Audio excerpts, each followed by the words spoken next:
జగన్ ప్రభుత్వానికి సంబంధించిన మరొక కుంభకోణం ఇప్పుడు ఈనాడు హైలైట్ చేసింది.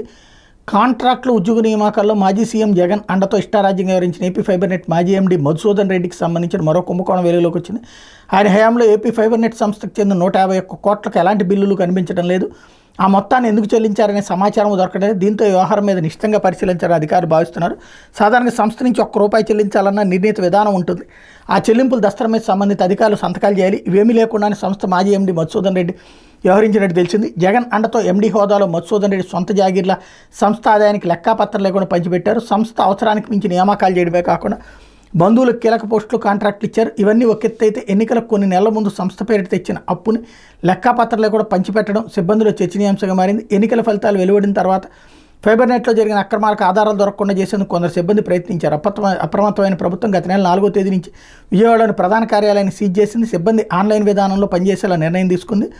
ఎన్నికలకు ముందు నెలల ముందు కొద్ది నెలల ముందు ఏపీ ఫైబర్ నెట్ 900 కోట్లు రుణంగా తీసుకుంది. ఈ మొత్తం సంస్థ ఖాతాలో జమ కాగానే ఎడాపెడా చెల్లింపులు జరిగినాయి.